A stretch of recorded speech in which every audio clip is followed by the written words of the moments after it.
કથા શનિવારની શ્રેણીમાં પુસ્તક પ્રેમી આપ સૌનું સ્વાગત છે. જીવીના સૌ કુટુંબીજનોનું પણ સ્વાગત છે. આ બધા બહુ મોટા શ્રોતાઓ મારી વચ્ચે ઉપસ્થિત છે આગળ, અને બહુ સરસ ખુરશી પર બેઠા છે એ લોકો. એટલે એ જ કદાચ આજનું ને આવતીકાલનું ભવિષ્ય છે. એટલે આપણને સારું લાગે છે કે એ લોકો આ જગ્યાએ બેઠા છે. કારણ કે આપણે હોઈએ તો આ તરીને મારીને આગળ ને પાછળ, આ જગ્યાએ એવું કશું જ નથી આગળ પાછળ અત્યારે તો. એટલે બહુ આનંદ છે એ વાતનો. જીમી મૂળ નવસારીની જ, અને યુવા વાર્તાલાપની પ્રથમ વક્તા આપણી. એટલે જ્યારે શરૂ કરેલું ત્યારે નીરાબેન બારિયા સાયન્સની જ વિદ્યાર્થીની, એટલે મેં ને સ્વાતિએ અમે પહેલાં વક્તામાં એને જ રજૂ કરેલી. કારણ કે આપણે જ્યાં કામ કરીએ ત્યાંના છોકરાઓના હીર પારખી લીધેલા હોય. એટલે પહેલું ટાગોરના પુસ્તક પર એ બોલેલી દીપકભાઈ આપના યુવા વાર્તાલાપમાં. પછી પાછી પણ યુવા વાર્તાલાપમાં બોલેલી. અને ત્યારે કંઈક સસ્પેન્સ, કદાચ વર્ષા અડાલજાનું પુસ્તક હતું, મને ધ્યાન છે ત્યાં સુધી. અને આજે આ ત્રીજી વાર સર્વજન્મમાં એ આવી રહી છે ને તેનો આનંદ છે. પણ ગઈકાલે જેવી દેખાતી હતી તેવી જ આજે દેખાય છે, તેવી જ આવતીકાલે. કારણ કે આ દીકરો ને આ દીકરીની મમ્મી બને તો પણ કંઈ ફેર નથી પડ્યો. એટલે મારે એમને પૂછવું પડ્યું કે તમારી ઉંમર કેટલી થઈ છે હજુ. તો પણ એક અમુક સ્ટુડન્ટ્સ એવા હોય છે કે જેને આપણે આમ મળીએ પછી એ ધીમે ધીમે નજીક આવે ત્યારે એનો પરિચય થાય. આ ફાઇટર છોકરી છે. એટલે ફાઇટર એ રીતે કે બીએસસી, પછી એમએસસી ઓર્ગેનિક કેમિસ્ટ્રી, બીએડ એ બધું કર્યું. પણ ભરતનાટ્યમ દક્ષાબેનની એ સ્ટુડન્ટ છે. અને જ્યારે એ ભરતનાટ્યમ એટલે એમાં પણ કર્યું છે, ડાન્સિંગમાં પણ એમએ છે. એટલે કલ્ચરલમાં પણ એટલી જ આગળ. પણ જ્યારે યુથ ફેસ્ટિવલમાં એને અમારે લઈ જવાની ત્યારે એનો પગ આટલો જાડો, એને કંઈક પ્રોબ્લેમ થયો હતો ત્યારે, ફિઝિકલ પ્રોબ્લેમ. મેડમ ચિંતા નહીં કરો, હું જઈશ જ એમ કે. અને એ ગયેલી ને કદાચ ઇનામ પણ લઈ આવેલી. અને પછી તો ધીમે ધીમે એમએસસી બિલ્લીમોરામાં કર્યું ને. ઓર્ગેનિક કેમિસ્ટ્રી અમારે ત્યાં એમએસસી ન ચાલે, એટલે ત્યાં બિલ્લીમોરામાં ગઈ. અમારા ભટ્ટ કુટુંબ સાથે એનો નાતો ચાલુ રહ્યો. બેન ત્યાં હેડ, એટલે ત્યાં કામ કર્યું. ત્યાં એ જ સ્પિરિટથી એણે કામ કર્યું. પણ પછી એની જે લાઈફ શરૂ થઈ, તો લાઈફ શરૂ થાય ને થોડે દિવસે ફોન આવે, મેડમ ટ્યુશન કરું છું, હવે આગળ કંઈ કરવું છે, શું કરું. ને પછી જે ટીચર બનવાની જે પરીક્ષા આપવાની, બાળક નાનું છે બાળક, તે બધું જ, એટલે હોમ મેકર બનીને એણે એ બધી પરીક્ષાઓ પાસ કરી. પતિનો પણ સાથ રહ્યો. અને પછી આજે ધોળકા તાલુકાની એક સ્કૂલમાં, માધ્યમિક સ્કૂલમાં એ પરમેનન્ટ શિક્ષિકા તરીકે કામ કરે છે. શું નામ કીધું? ચલોડા. આ તે બાજુના ગામો કંઈ બહુ યાદ નહીં, લખીને મોકલ્યું છે, નથી યાદ રહેતું. ચલોડા ગામમાં એ સેકન્ડરીમાં જોબ કરે છે. પણ 2-3 દિવસ પર એણે મને ફોન પર એવું કીધું કે મેં સમીરને કહ્યું, સમીર એટલે એના હસબન્ડ છે, કે આપણે આ વસ્તુ પ્રાપ્ત કરવી છે. ને મેડમ મેં એ વસ્તુ પ્રાપ્ત, ભલે એ મટિરિયલની વાત છે, પણ એ પ્રાપ્ત કરીને અમે રહ્યા મેડમ. જે રીતે ધારો કે ઘર હોય, કેમ કે સમીર મને કે એવું આપણાથી થોડું શક્ય બને. તે કે ને આપણે શક્ય બનાવીશું. એનો બોટમ લાઈન મેસેજ એ જ છે કે આપણે જે વિચારીએ, પછી બોલીએ અને પછી તે માટે પ્રયત્ન કરીએ, એ બધું જ એનામાં છે. એ મને તેનો ખૂબ આનંદ છે. અને થોડો વખતે ફોન પર અમે મળતા રહીએ છીએ. આવા ઘણા સ્ટુડન્ટ્સ છે કે જે અમે કંઈક કરેલું કે અમને અત્યારે ઓક્સિજન વધારે સારો આપ્યા કરે, એટલે અમારા ફેફસા થોડા વ્યવસ્થિત ચાલ્યા કરે છે અત્યારે પણ. એ આવા બધાને કારણે ચાલે છે. તો જીમી, પુસ્તકાલયમાં આપનું સ્વાગત છે. એટલે એક કલાકાર, વાચક તો ખરી જ, અને યશવંત મહેતાનું આ પુસ્તક લઈને આવી છે. તો જરા જુદું પુસ્તક છે. કદાચ આપણે ત્યાં બોલાયું છે કે નહીં, મને પ્રેત કથા ખબર નથી. પણ યશવંતભાઈએ એમાં લખ્યું છે કે એક અખતરા ખાતર આ પ્રયોગ. અને જયપ્રકાશભાઈ સાથે જ મારે કાલે વાત થઈ હતી કે યશવંતભાઈ પ્રયોગ કરવામાં માને છે, હજુ પણ છે. એમ કે અમે બહુ ઈચ્છા છે કે એવો અહીંયા આવે. અને કદાચ આપણે જે પેલું પુસ્તક છે એ જે ગીત બોલીએ છીએ વિચાર વાચન શિબિરમાં, એ યશવંત મહેતાનું છે. એટલે જયપ્રકાશભાઈને લખીને બી એમણે આપ્યું છે. એટલે એ રીતે બી પુસ્તકાલય સાથે આપણા લેખકનો પણ નાતો છે. ઈચ્છીએ કે એ આવે. તો એવા એક લેખકનું જરા જુદા પ્રકારનું પુસ્તક લઈને બેન જીમી આવી છે. નવસારી તારું મૂળ વતન, એમાં સ્વાગત, બધાનું સ્વાગત. અને યુવા વક્તાના અમારા યુવા વાર્તાલાપના અમારા દીપકભાઈને વિનંતી કે આ પુસ્તકથી એમનું સ્વાગત કરો. અરે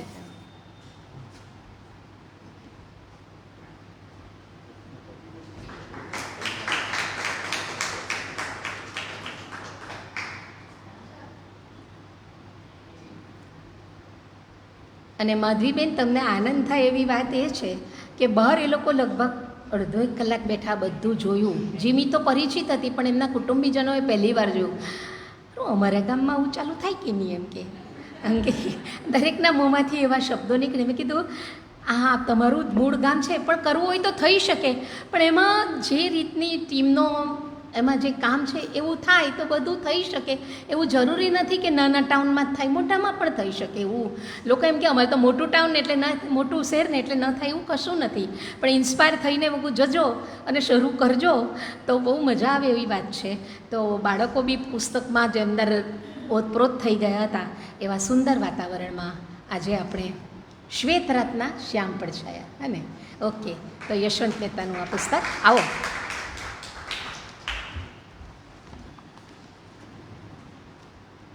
નમસ્કાર આપ સર્વેને.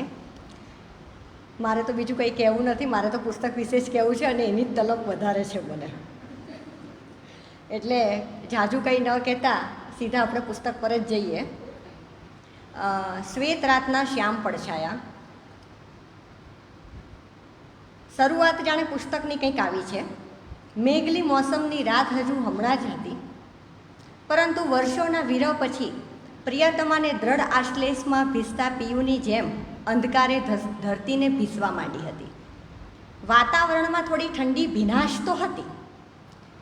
વાદળછાયું વાતાવરણ હતું અને આ ઠંડી હવા ગામના બહારની નાની સડક, જ્યાં એક સાંકડા નાળા ઉપર થઈને મારક કરતી હતી ને, જ્યાં બંને બાજુ ઈંટોની પાળ કરેલી છે, અને આ ઈંટોની પાળી પર બેઠો બેઠો એક ફઝલ ડોશો, વાક્ય શબ્દો આ જ છે, મેં ચોપડીના જ શબ્દ લીધેલા છે.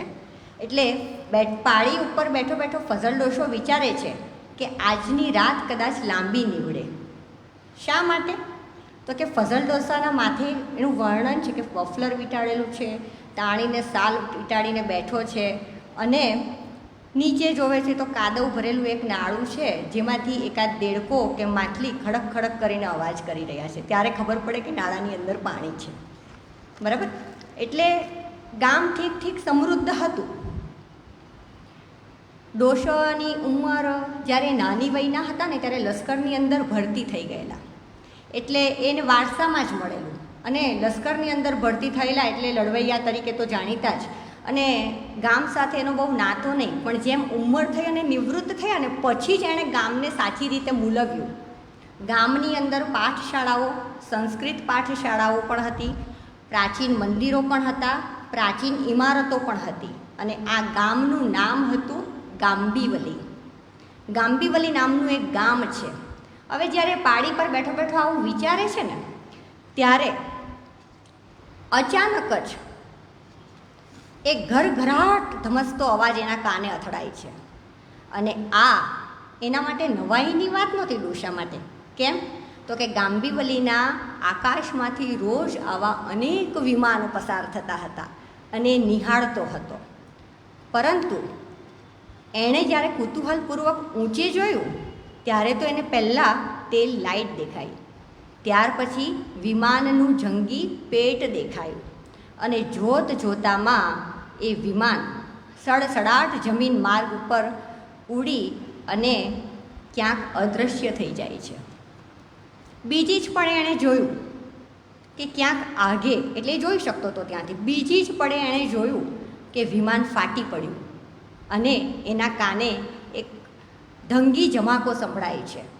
જાણે દિવાળીના દિવસોમાં બાળકો પતરાના ડબ્બામાં એક ટેટો મૂકીને ફટાકડા ફોડે ને કેવો અચાનક આપણને અવાજ આવે, એવો એને કાને અવાજ આવી જાય છે. એની શ્રવણેન્દ્રિય કામ કરતી બંધ થઈ ગઈ, પણ એની દ્રષ્ટિ ઘણું બધું જોતી હતી.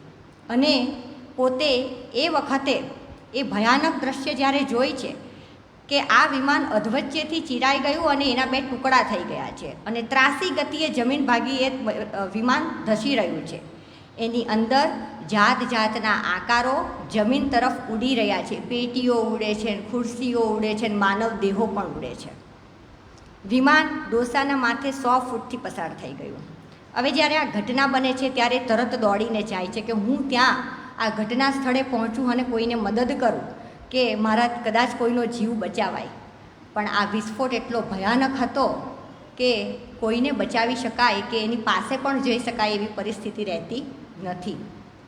જેમ જેમ નજીક જાય છે એટલે ગાઢ કાળા ધુમાડા ગળગોટા એના જે અકસ્માત થાય છે એના, અને જેમ જેમ નજીક જાય છે ને એમ એને પેઢુમાં અકળાવી મૂકનારી વાસ, આ વાસ હતી બળી રહેલા માનવ દેહની. આવા ભયાનક મહાવિનાશમાંથી શું કોઈ માનવી બચી શકે ખરો? ડોસાને લાગ્યું પોતે પણ કદાચ મરી જ રહ્યો છે. એ પણ મરણીયો પ્રયત્ન કરે છે ત્યાંથી ઉઠવાનો, કારણ કે થોડી અસર એને પણ તો થાય જ. એટલે મરણીયો પ્રયત્ન ઊભો થઈને આંખ ઊંચી કરીને જ્યારે એ જોવાનો પ્રયત્ન કરે છે ત્યારે વિમાનની દિશામાંથી કોઈ એક પડછાયો એને આવતો દેખાય છે. અને આ પડછાયો એટલે ડોસાને એવું લાગે કે હું મૃત્યુની નજીક છું અને ઈશ્વરનો કોઈ ફરિશ્તો મને લેવા માટે આવી રહ્યો છે. એક આ ઘટના એટલે આ પુસ્તકની શરૂઆત છે. હવે તો કે બરાબર અકસ્માતના 1 અઠવાડિયાને વીતી જવા દીધું. 1 અઠવાડિયું પૂરું થાય એટલે બીજા 2 નવા પાત્ર આવે છે. એમાં એક છે ડિમોલે અને બીજો છે રોઝ. ડિમોલે અને રોઝ, ડિમોલે પુરુષ છે ને રોઝ સ્ત્રી છે. બંને યુવા અવસ્થાના ચરણમાં છે, એકબીજાને પ્રેમ કરે છે. અને એક ભંગાર મોટર ગાડીમાં ડિમોલેને એવું થાય છે કે હું મારી પ્રિયતમાને ફરવા લઈ જાઉં, અને ખેતરમાં લઈ જાય છે. ખેતરમાં જાય એટલે ગાડી બંધ પડી જાય. હવે આ ખેતર એ જ હતું જ્યાં વિમાન અકસ્માત થયો હતો. અને ગાડી બંધ પડે, ગાંધી 2 જણા શાંતિથી બેઠા છે, હળવાશની પળો માણે છે. અને ત્યાં અચાનક જ એમને એક જુદા જુદા ભયંકર કહી શકાય, ચીસો કહી શકાય, આક્રંદ કહી શકાય એવા અવાજો સંભળાય છે. એટલે રોઝ ડિમોલેને એવું કહે છે કે તને કંઈ સંભળાય છે? તો કે ના. થોડી જ ક્ષણો પછી કોઈક પડછાયા ગાડીના કાચની બહાર દેખાવા માંડે છે અને બંને જણાને પરસેવો છૂટી જાય એટલે ભાગવાનો પ્રયત્ન કરે. પ્રેમ બધો ઓલવાઈ જાય અને ગાડીના દરવાજા ખોલવાનો પ્રયત્ન કરવા છતાં ગાડીના દરવાજા ખુલતા નથી. પણ ડિમોલે જે છે એ સક્સેસ થઈ જાય છે. ગાડીનો દરવાજો ખોલીને રોઝને એકલી મૂકીને ત્યાંથી ભાગી જાય છે. એટલે રોઝ ત્યાં બેઠી બેઠી આક્રંદ અને ચીસો પાડતી રહે છે. એટલે ગામ્બીવલીમાં આ અકસ્માત પછીની પહેલી ઘટના. હવે ફરી પાછા આપણે આવી જઈએ, પેરેલલ જ વધશું અને જુદી જુદી ઘટનાઓનો અભ્યાસ કરશું. હવે જ્યારે આ અકસ્માત થયો એટલે આપણે બધા જ જાણીએ કે ઇન્સ્પેક્ટરો આવે ને CBI-વાળા આવે ને તપાસ કરે ને કેવી રીતે શું થયું ને આ. એટલે બરાબર આ જે વિમાન અકસ્માત હતો ને એનો વિમાની કંપનીનો એજન્ટ હરિવામન ગોખલે, ત્યાંનો ઇન્સ્પેક્ટર, અને એ આ બધી જાંચ કરે કે આ વિમાન અકસ્માત કેવી રીતે થયો. અને આ જે વિમાન અકસ્માત થાય છે ને એમાં રોજ જાણે પ્રવાસીઓ કેમ પ્રવાસના પર્યટકના સ્થળે બધું નિહાળવા આવતા હોય એમ લાખોની સંખ્યામાં ત્યાં બધા વિમાનને નિહાળવા માટે આવે. કેવી રીતે અકસ્માત થયો, કેવી હાલતમાં વિમાન પડ્યું છે. પણ જ્યારે એ અકસ્માત થયો ને અને જે બધા માણસો મૃત્યુ પામ્યા ને એ જગ્યાનો સંકેલો કરતાં 3 દિવસ લાગ્યા. માણસના માનવ માંસના લોચા ભેગા કરીને જગ્યા સાફ કરવી, આ તે, એટલે 3 દિવસ લાગે છે. અને હવે માત્ર ને માત્ર હાડપિંજર સમૂહ વિમાન જ ત્યાં પડ્યું છે અને ત્યાં બધી જાંચ ચાલુ છે. એ એરિયામાં કોઈને આવવા દેવામાં આવતા નથી. અને બરાબર ત્યાં એક કોન્સ્ટેબલ 24 કલાક એ વિમાનની રખેવાળી કરે છે. એનું નામ છે કોન્સ્ટેબલ વાસુદેવ. હવે થાય છે એવું કે એક વ્યક્તિ મોટર ગાડીમાં આવે છે, ગાડીને પાર્ક કરીને જાય છે અને કોન્સ્ટેબલને એવું કહે છે કે મારે ઇન્સ્પેક્ટર હરિવામન ગોખલેને મળવું છે. એટલે પેલા ઇન્સ્પેક્ટરને એવું થાય કે જનરલી જે બધા રોજ આવે છે એમાંનું જ કોઈ આ એક વ્યક્તિ હશે. કે સારું, હું જઈને હરિભાઈને વાત કરું, પણ તમારો પરિચય તો આપો, તમે કોણ? એટલે તરત જ એવું કહે છે કે મારું નામ કેતન ત્રિવેદી. એટલે પેલા ઇન્સ્પેક્ટરને તો થોડીક વાર માટે ભાન બધું ગુમાવી દીધું ને કેતનને જોયા કરે છે. શું કામ એ આપણે પછી જોઈએ. એ જાય છે હરિ પાસે અને હરિને એવું કહે છે કે તમને મળવા માટે કેતનભાઈ આવ્યા છે. બંને જણા ભેગા થાય છે, હરિ અને કેતન. અને હરિ એને એવું કહે છે, કેતન તું અત્યારે શા માટે અહીં આવ્યો? તારે અત્યારે આ સમયે અહીંયા આવવાની જરૂર નહોતી. આ કેતન કોણ? આ કેતન પેલા અકસ્માતના જમ્બોજેટ વિમાનનો કો પાયલટ અને એકમાત્ર એવી વ્યક્તિ જે આ અકસ્માતમાંથી બચી જાય છે. એટલે કેતનને એ કહે છે કે તારે અહીંયા આવવાની જરૂર નહોતી, હું તારો સંપર્ક જાતે જ કરીશ. એટલે કેતન કહે છે કે મારાથી રહેવાતું નથી, મને અકળામણ થાય છે. શા માટે? તો એને એ વાતની ચિંતા છે કે આ વિમાન અકસ્માત થવા પાછળનું કારણ હું તો નથી ને. એના મનની અંદર આ પ્રશ્ન છે. હરિ કહે છે તું યાદ કરવાનો પ્રયત્ન કર, પણ કેતન કહે છે મને કશું જ યાદ નથી, શું બન્યું, કેવી રીતે બન્યું, અને મારા માનસપટ પર તો જાણે અંધારું છવાઈ ગયું છે. હું ધ્યાન કેન્દ્રિત કરવાનો પ્રયત્ન કરું છું, છતાં પણ મને કશું યાદ આવતું નથી. એટલે હરિ એને કહે છે કે આ વિમાનના ભંગારમાં કોઈ જ વસ્તુ આપણને પુરાવા તરીકે મળે એવું નથી. બધું જ બળી ગયું છે. કોકપીટ પણ બળી ગઈ છે. ખાલી કોઈને ઓળખાતા પણ નથી. ખાલી એટલું કહી શકીએ કે જે વિમાનનો પાયલટ એની જગ્યાએ બેઠો હતો એટલે એ આ વ્યક્તિ હશે. એર હોસ્ટેસ એની જગ્યાએ હતી એટલે આ એર હોસ્ટેસ હશે એવી ખબર પડે. બાકી કોઈ તાળો મળે એવું નથી અત્યારે. એટલે ત્યાર પછી એવું થાય છે કે આટલી વાત બંને જણા વચ્ચે થાય ને એટલે કેતન કે સારું, વાંધો નહીં, હું ઘરે જઈને આવું. એ ઘરે પાછો આવે ને શાંતિથી આરામ ખુરશી ઉપર બેઠો સિગરેટનો એક ઊંડો કસ લઈને ક્યાંય સુધી બેસી રહે છે અને વિચારે છે. ત્યારે એને અચાનક હરિની વાત યાદ આવી જાય છે. અને એ વાત છે કે વિમાન અકસ્માત પાછળનું કારણ બોમ્બની શક્યતાઓ છે. પરંતુ કેવી રીતે શક્ય બને? વિમાની પ્રવાસી માટેના નિયમો તો અત્યંત કડક છે. તમે કોઈ પણ લગેજ લઈ જાઓ, મૂકનાર કે હાથમાં લઈ જનાર લગેજ પૂરેપૂરું ચેકિંગ થતું હોય. એટલે બોમ્બની શક્યતાઓ તો છે જ નહીં. એ કેવી રીતે શક્ય બને? અને જો વિમાન ઉડાડી જ મૂકવું હોય તો આ વિમાનની અંદર એવા કોઈ રાજકારણીઓ, કોઈ વૈજ્ઞાનિકો કે એવા કોઈ મોટા વ્યક્તિ જ નહોતા, ઉદ્યોગપતિઓ, કે જેને મારવાથી એને કંઈક પ્રાપ્ત થાય, જે વ્યક્તિએ બોમ્બ મૂક્યો હોય. એટલે આની અંદર તો સામાન્ય નાના વેપારીઓ જ હતા, જે આરબ દેશની અંદર મજૂરી કરવા માટે જવાના હતા. તો આ તો શક્ય જ નથી. હજી કેતન યાદ કરવાનો પ્રયત્ન કરે છે ત્યારે એ કેતનને એ વિમાનના મુખ્ય કેપ્ટન રુસ્તમ ઝાલા મિસ્ત્રીનો ચહેરો એને યાદ આવે છે. અને આ કેપ્ટન જાણે એના પર બૂમબરડા પાડી રહ્યા હોય, ક્રોધ કરી રહ્યા હોય એવું કેતનને દેખાય છે. અકસ્માતની આગલી રાતે કેપ્ટનને અને કેતનને ઝઘડો થાય છે, પણ આ ઝઘડો માત્ર ને માત્ર શાબ્દિક છે. કેતન હજી યાદ કરે છે પણ તેને કશું યાદ આવતું નથી. કેતન માટે એક વેદના એટલા માટે હતી કે જે વિમાની અકસ્માત થયો એ વિમાની અકસ્માતનો એક કો પાયલટ તો ખરો, પણ એની અંદર જે પ્રવાસીઓ મૃત્યુ પામ્યા ને એમાં એની પ્રેયસી એટલે કે એર હોસ્ટેસ કેટી પણ મૃત્યુ પામે છે. અને માટે જ એ આનું સાચું કારણ શોધવા માટેના બનતા પ્રયાસો કરવાનો પ્રયત્ન કરે છે આની અંદર.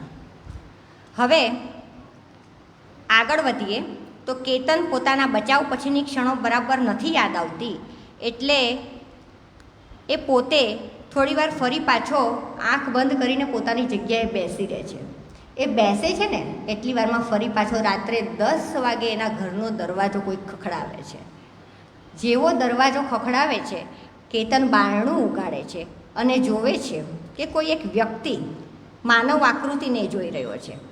આ માણસ નાનકડો, નીચકડો, ચહેરો ગોળ, કંઈક ફૂલેલો લાગે, ધોતિયું અને પહેરણ પહેરેલું, માથા પર કાળી ટોપી, પગમાં મોજા વગરના બૂટ, એક હાથમાં છત્રી અને બીજો હાથ એના ડાબા ગજવામાં હતો. ઉંમર 55-60 વર્ષની. કેતન અને એ વ્યક્તિ બારણે ઊભા થોડા સંવાદો કરે છે ને, એટલે કેતન અકળાઈ જાય છે. કેમ?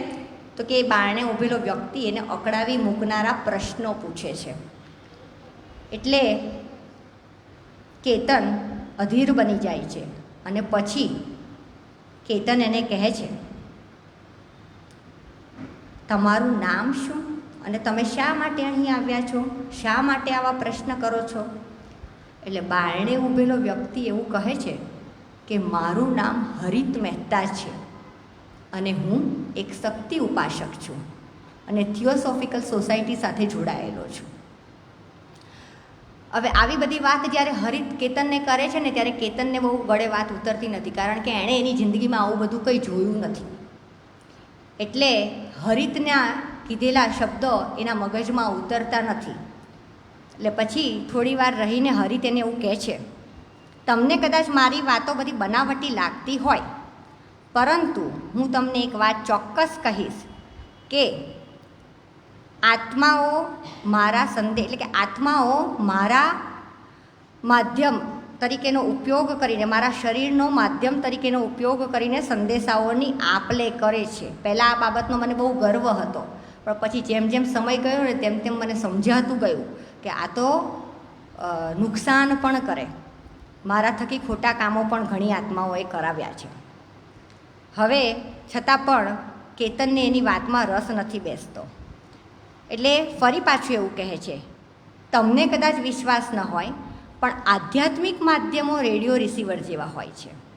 હરિતના સમજાવવા છતાં કેતન માનતો નથી, પણ જ્યારે એવું કહે છે ને કે વિમાન અકસ્માતમાં જે આત્માઓ છે ને, એ આત્માઓને હું શરૂઆતમાં ઓળખી નહોતો શક્યો, પણ હવે હું ધીમે ધીમે એ મૂંઝાયેલા ચહેરાઓને, અચોક્કસ ચહેરાઓને જાણતો થયો છું. કેટલાક ચહેરા મને ધીરે ધીરે દેખાવા લાગ્યા છે અને આ બધા જ જે ચહેરા છે ને એ તમારું નામ પોકારે છે.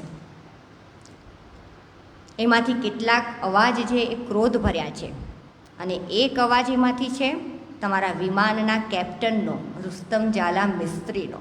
હવે જ્યારે હરિત મહેતા નામ બોલે છે ને, એટલે કેતનને આશ્ચર્ય થાય, આને ક્યાંથી ખબર પડી? પછી પાછું મનમાં એવું વિચારે છે, વાંચ્યું હશે, પેપરમાં આવ્યું હશે, એટલે એને એ નામની ખબર પડી ગઈ હશે. એટલે એ કંઈ બહુ મોટી વાત નહોતી. હરિત ફરી પાછું એક વાક્ય ઉમેરે છે, તમારે ને કેપ્ટનને ઝઘડો થયો હતો ખરું ને? અને આ ઝઘડો જે થયો હતો એ કેપ્ટનની પત્ની અંગેનો હતો. બીજું વાક્ય બોલે એટલે કેતન એકદમ હચમચી જાય છે. ત્યાર પછી ઘણી દલીલોના અંતે હરિત મહેતા કેતનને એવું કહે છે, કંઈ વાંધો નહીં કેતન, તને મારી વાત પર વિશ્વાસ નથી, તને મારી મદદ નથી જોઈતી, કંઈ વાંધો નહીં, લે આ ચિઠ્ઠી મૂકીને જાઉં છું, મારા ઘરનું એડ્રેસ છે, તને જ્યારે ઈચ્છા હોય ત્યારે મારી મુલાકાત કરજે. અને ત્યાંથી હરિત મહેતા એના ઘરમાંથી વિદાય લઈ લે છે. કેતન બારણું બંધ કરીને પથારીમાં પડે છે અને જોવે છે તો એને એક વિચિત્ર ઘટના સપનામાં દેખાય છે, જે ખરેખર હકીકત બની ગઈ હતી. અને એ હકીકત હતી, મેં જે ઘટના કીધી ને ડિમોલે અને રોઝની, એ ઘટના એને સપનામાં દેખાય છે. એક તરફ કેતનનું પ્રકરણ ચાલશે આ પુસ્તકની અંદર, અને વચ્ચે વચ્ચે ગાંબીવલી ગામની અંદર જે આ વિમાન અકસ્માત થયો છે તે દરમિયાન ગામની અંદર પણ જુદી જુદી ઘટનાઓ બને છે. એટલે વચ્ચે વચ્ચે અલગ અલગ ઘટનાઓ પણ આવશે.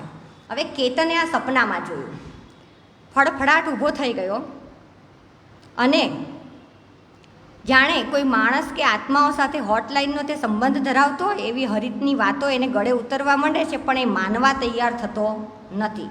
ઝઘડો શા માટે થયેલો, એનું કારણ શું હતું? પહેલાં એ તો કાનમાં વાત નાખી દીધી કે કેપ્ટનની પત્ની અંગેનો તમારો ઝઘડો કેપ્ટન જોડે હતો, બરાબર? એટલે હવે એ યાદ કરવાનો પ્રયત્ન કરે છે. હવે આ જે ઝઘડો હતો એ ઝઘડો થવાનું કારણ શું એ હજી એને મગજમાં ઉતરતું નથી કેતનને.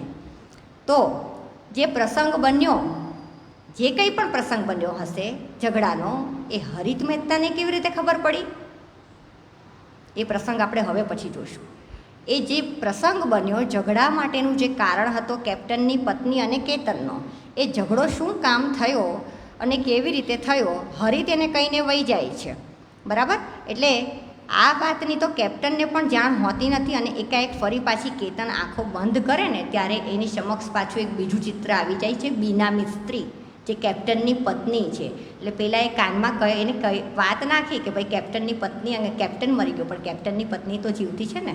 એટલે એના મગજમાં એવું થાય કે હવે હું એને મળવા જાઉં, ત્યાંથી કદાચ મને કંઈક માહિતી મળી જાય કે આ અકસ્માત થવાનું કારણ શું. એટલે કેતનભાઈ તો જાય છે બીનાબેનના ઘરે મળવા. હવે બીનાને મળવા જાય છે ને ત્યાં આપણે અટકીએ અને ફરી પાછું જ્યારે બીનાને મળવા જાય છે ને ત્યારે ગાંબીવલી ગામમાં બીજી ઘટના બને છે. મંદિરો છે, મહાદેવનું મંદિર. આપણે ટૂંકમાં જ જોશું આ બધી ઘટનાઓ. ગાંબીવલીના પ્રાચીન મંદિરના પૂજારી ભગત બદ્રીપ્રસાદ ભારે મૂંઝવણમાં હતા. કેમ તો કે અઠવાડિયાથી આ જે ઘટના બન્યા પછી અઠવાડિયાથી રોજબરોજના આક્રંદો, ચીસો, કોઈક ને કોઈક ઘટના બન્યા જ કરે છે. એટલે હવે બદ્રીપ્રસાદ જે છે એ કંટાળી ગયા છે અને એવું વિચારે છે કે મારે આ ગામ છોડીને જતા રહેવું છે, એટલે હું અહીંયાથી ભાગી જાઉં. એ પોતે ભાગે છે ને એટલે પેલા વાસુદેવ કોન્સ્ટેબલ ત્યાં વિમાનની રખેવાળી કરતો હોય ને કે હું તમારી સાથે આવું, હવે હું કંટાળ્યો છું, એમ મારાથી અહીંયા બધું જોવાતું નથી રોજ રોજની ઘટનાઓને. બંને જણા ભાગીને પેલા ખેતરમાં જાય છે. કયા ખેતરમાં? આપણે શરૂઆતમાં જોયું ને પેલા રોઝ અને ડિમોલે ખેતરમાં હતા ત્યાં આક્રંદ કરતી ગાડીની અંદર આક્રંદ કરતી રોઝ જે બેઠી છે ને એને જોવે છે. ચલો આપણે એને મદદ કરીએ. એટલે એને બહાર કાઢે, એને દવાખાને લઈ જાય, એને બધું કરે છે. હવે જ્યારે આક્રંદ કરતીઓને બેભાન થઈ જાય ને ત્યારે એની આંખો જે છે ને એ આંખો જોવા જેવી હતી. એ આંખો અને ગામમાં વચ્ચે એક ઘટના બની ગઈ હતી. એક ગોપુ નામનો માછીમાર મૃત્યુ પામે. એટલે એની લાશને જ્યારે બહાર કાઢે ને ત્યારે એની જે આંખો હતી ને રોઝની આંખો હતી ને બંને વચ્ચે એક સંબંધ હતો અને એ સંબંધ પાછળનું મૂળ કારણ આ વિમાન અકસ્માત હતું. હવે તો અહીંયા બદ્રી ભગત જે છે પ્રસાદ એનું અહીંયા આપણે ટૂંકમાં જ જોઈ લીધું કે આવી રીતે તાલમેલ થયો અને એના પછી આ ગોપુ જે મરી જાય છે એની વાત મેં તમને કરી. હવે બદ્રી ભગત શું કરે છે? રોઝને હોસ્પિટલ મૂકી આવે છે અને ફરી પાછો મંદિર આવે છે. મંદિર આવે ને એટલે મંદિરમાં એને હવે એટલી મગજમાં વાત ઘૂસી ગઈ. એટલે મંદિરમાં જાય ને એટલે એને અચાનક કોઈ છોકરી દેખાય ને જાણે મંદિરમાં કોઈ પહેલેથી જ છે ને મંદિરનું તાળું હજુ ખુલ્યું નથી ને એવા બધા મગજની અંદર એને આ ઉદ્ભવવા માંડે છે અને એ હકીકત દેખાતું પણ હશે એને. એટલે જેવો દરવાજો ખોલ્યો, તાળું ખુલ્યું એટલે ત્યાં ને ત્યાં જ બેભાન થઈને પડી જાય છે. એટલે 24 કલાકમાં તો એવી ઘટના બની ગઈ કે 3 વ્યક્તિ મૃત્યુ પામે ને 2 વ્યક્તિ બેભાન થઈ ગયા. એટલે જાણે કેતન હજી એને ખબર નથી કે આવું બધું થાય છે. કેતન તો એની ગતિએ જ ચાલે છે અને કેતન જ્યારે એની દિશામાં કામ કરે છે ત્યારે મેં તમને કીધું એમ આ બાજુ બધી જુદી જુદી ઘટનાઓ હજી આપણે જોવાની છે. એટલે આ હતી એક બીજી ઘટના. હવે કેતન છે ને સાન્તાક્રુઝ જાય છે. એને એવું થાય છે કે હું એરલાઇન્સમાં જઈને પહેલાં વિમાની એરલાઇન્સનું લિસ્ટ કઢાવી લઉં. કેમ તો કે લિસ્ટમાં જેટલા પણ નામ હોય ને વાંચું, કદાચ મને આમાં કોઈક એવી હિન્ટ મળી જાય નામ ઉપરથી કે જે વિમાની અકસ્માતનું કારણ હોય. એટલે મહા મહેનતે ત્યાં બધી વાતચીત મથામણ કરીને લિસ્ટ લઈને ત્યાંથી નીકળી જાય છે. પણ અત્યારે એની પાસે લિસ્ટ જોવાનો સમય નથી, કારણ પેલી બીનાને મળવા જવાનું છે. એટલે બીનાના ઘરે જશે.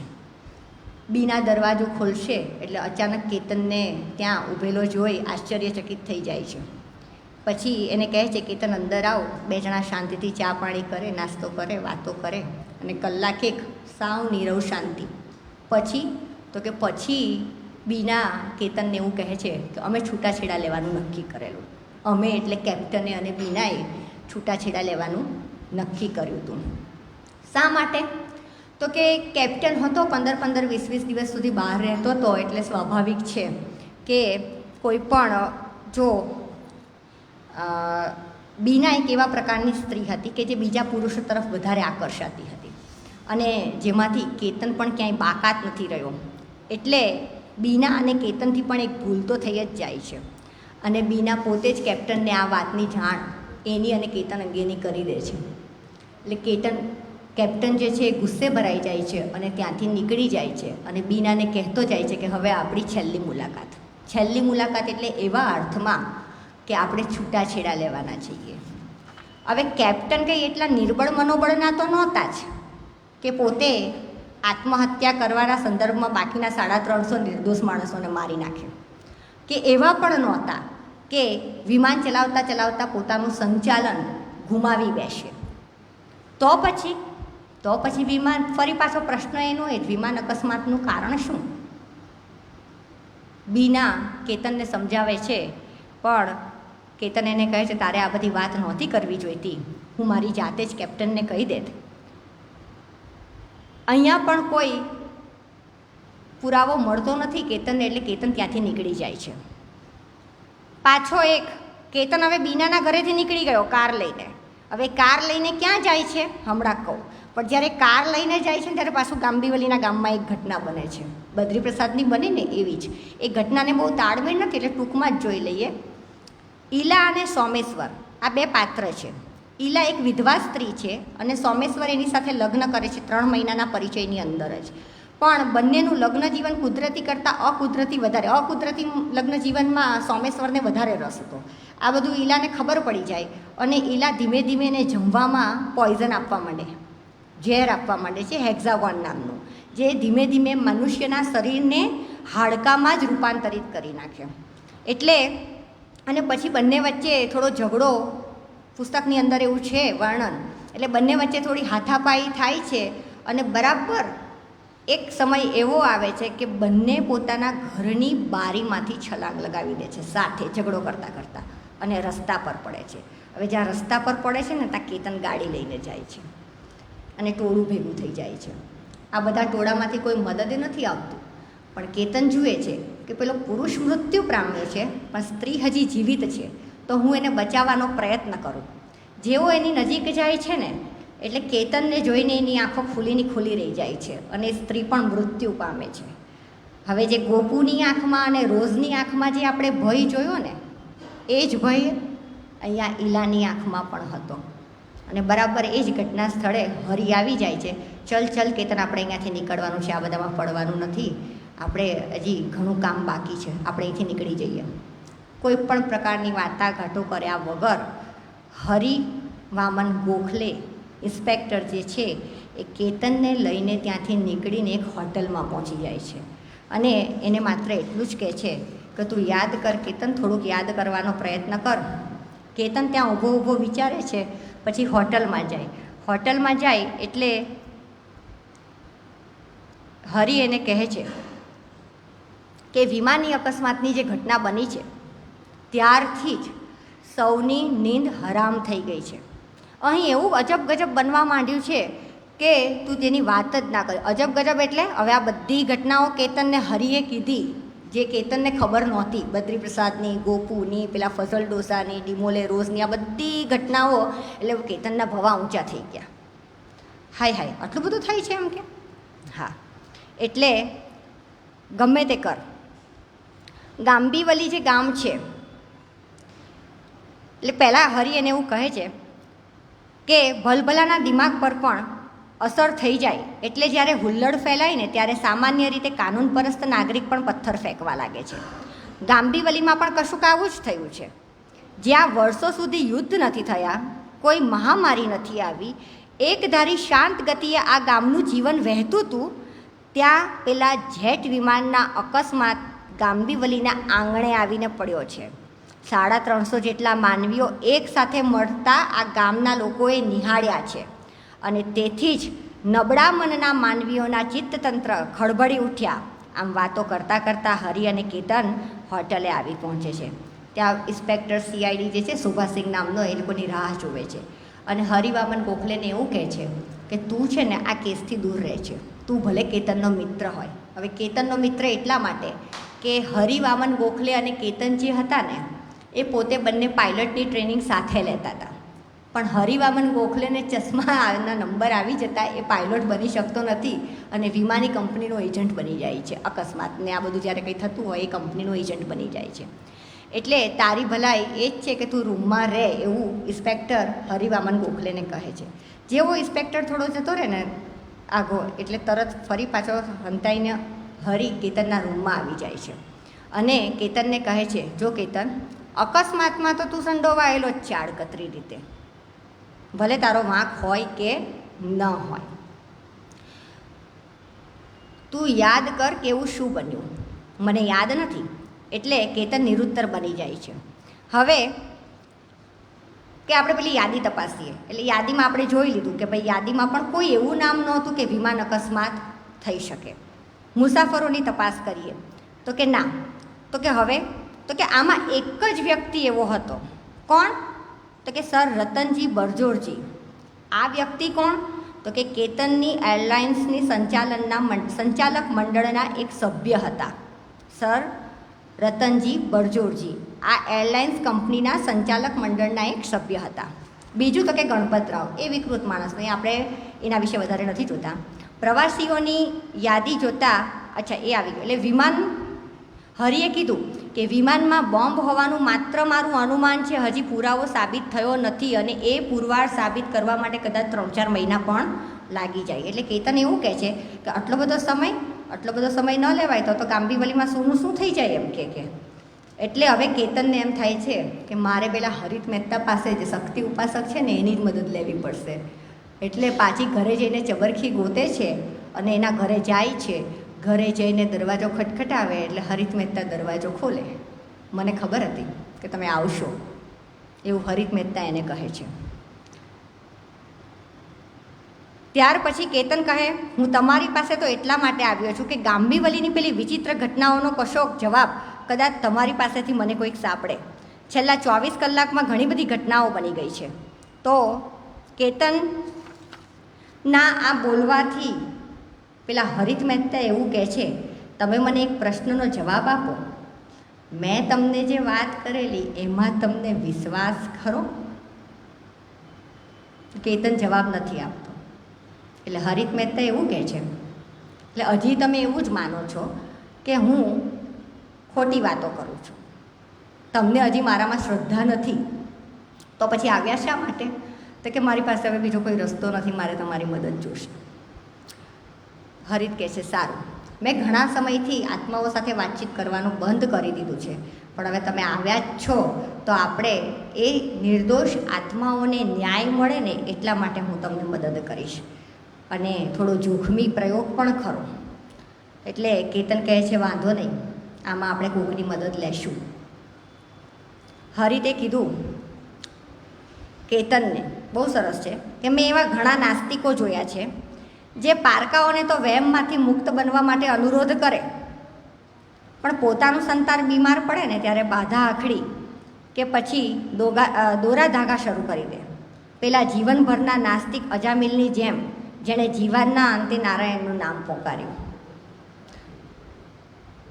એટલે પ્રેતાત્માઓનો સંપર્ક સાધવા માટે માધ્યમો પાછા 2 પ્રકારના હોય, એક શ્રોતા હોય ને બીજા દ્રષ્ટિવાળા હોય, જે કોઈ માધ્યમ દ્વારા સંપર્ક કરીને ખાલી વાતચીત કરી શકે આત્માઓ સાથે, અને બીજો એવો પ્રકાર કે જે સામે જોઈ પણ શકે, આત્માઓને જોઈ પણ શકે અને વાતચીત કરી શકે. એટલે હરિત મહેતા બીજો પ્રકાર હતો.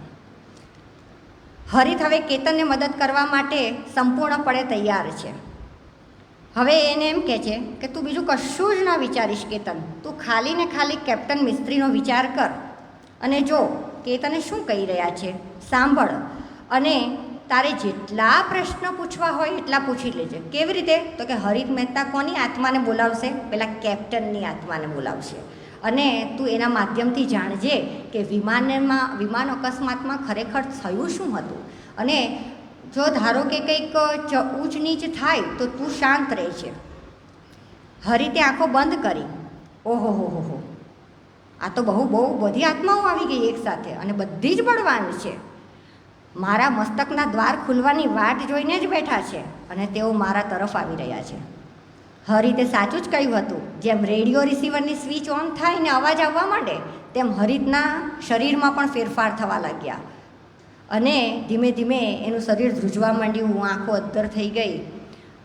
હવે હરિતને માધ્યમ બનાવીને પ્રેતાત્માઓ કેતનને કહેતા હતા, મારી નાખે ને સૌને મારી, એ સૌ નાલાયકોને મારી નાખ. કેતનને તો આ જોઈને એની જીભ જ સિવાઈ ગઈ, કશું બોલાતું નથી, ગળું સુકાઈ ગયું. એ પૂછવા માંગતો હતો હરિતને, પણ કોને મારી નાખવું? તેના મોંમાંથી શબ્દ જ નથી નીકળતા. હવે જાણે કેપ્ટન મિસ્ત્રીનો અવાજ કોઈ અધવચ્ચેથી કાપી નાખતું હોય ને એમ બીજા પ્રેતાત્માઓ પણ આક્રમણ કરે છે.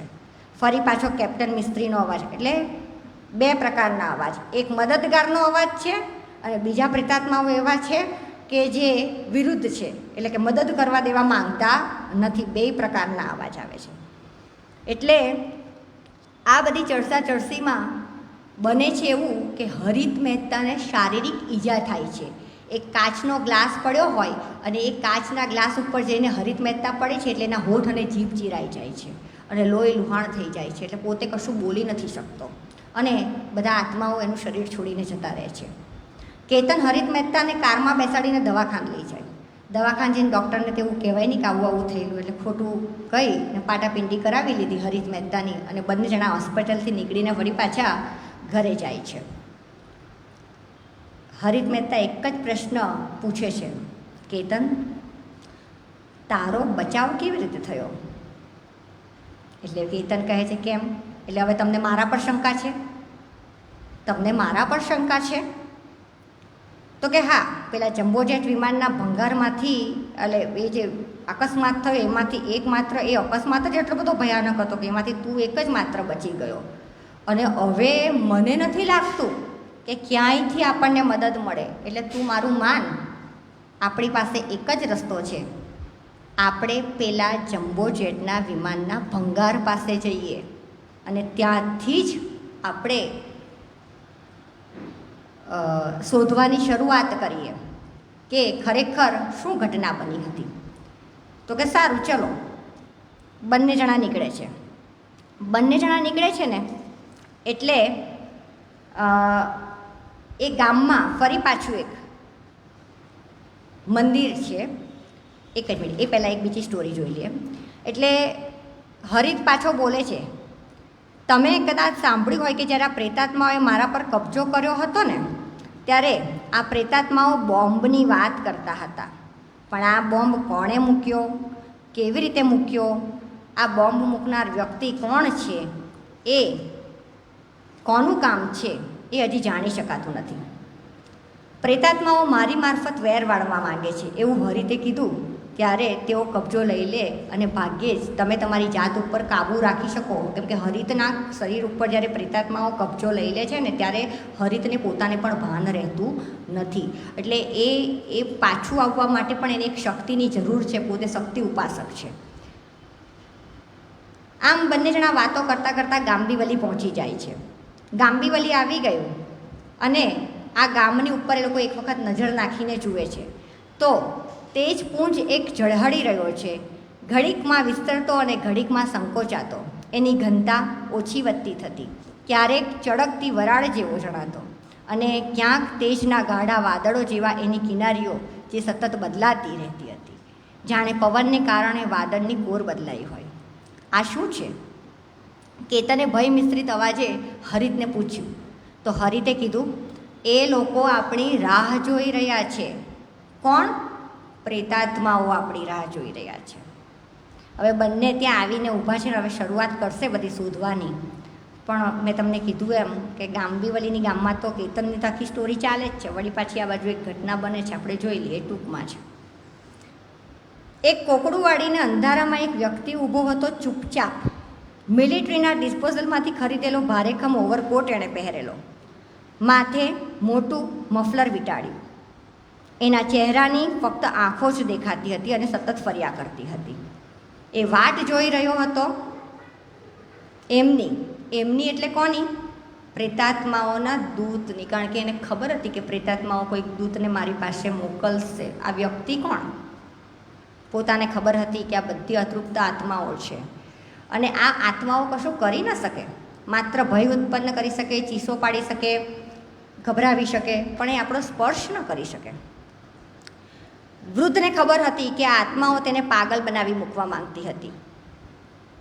એટલે પોતે જ પોતાનું વર્ણન કરે છે અને કહે છે કે મારે થોડા દિવસની જરાક કાળજી રાખવી પડશે. ઘરની બહાર ઊભો નીકળતો નથી આ પ્રેતાત્માઓને કારણે. કંપનીનું કામ હું ઘરે બેઠા જ કરું છું. ઘણા દિવસથી ઓફિસ પણ નથી જતો, કારણ કે આ લોકોએ મને પાગલ સાબિત કર્યો છે. કેવી રીતે? ડૉક્ટરના બનાવટી સર્ટીથી કાવતરું ઘડી નાખ્યું છે અને મને કંપનીના ડિરેક્ટર પદેથી દૂર કરી દીધો છે. મને કંપનીમાંથી તગેડી મૂક્યો જેની મેં સ્થાપના કરી હતી. કઈ કંપનીની? એરલાઇન્સ કંપનીની સ્થાપના કરી હતી.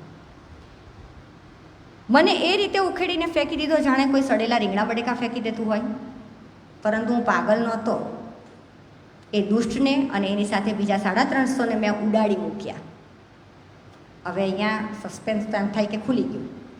મેં એ દૂતને, એ દુષ્ટને અને 350 જેટલા માણસને મેં ઉડાડી મૂક્યા. એવી જબરજસ્ત યોજના વિચારી કાઢનાર માણસ પાગલ કેવી રીતે હોઈ શકે? મને કોઈ કહેશો? હવે હા, આ મરદાઓ મને મારવાની કોશિશ કરી રહ્યા છે એમ ને, એમ કરીને હા હા હા અટ્ટહાસ્ય વૃદ્ધ હસે છે. એ જ્યારે આવું વિચારે ને ત્યારે એ વૃદ્ધના ઘરમાં એક વ્યક્તિ એન્ટર થાય છે અને વૃદ્ધને એવું થાય છે કે પેલા પ્રેતાત્માઓએ એ વ્યક્તિને દૂત તરીકે મને મારવા માટે મોકલ્યો છે. એટલે છરી લઈને પેલા વ્યક્તિની ઉપર એ છરીથી હુમલો કરે ને વ્યક્તિને મારી નાખે છે.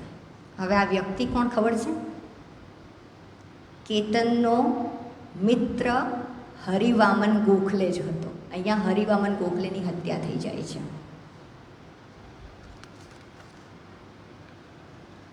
ફરી પાછા કેતન અને હરિત મહેતા પર આવી જઈએ, જે ગાંભીવલીની ગામમાં પેલા ભંગારમાં શોધ કરવા ગયા છે. ત્યારે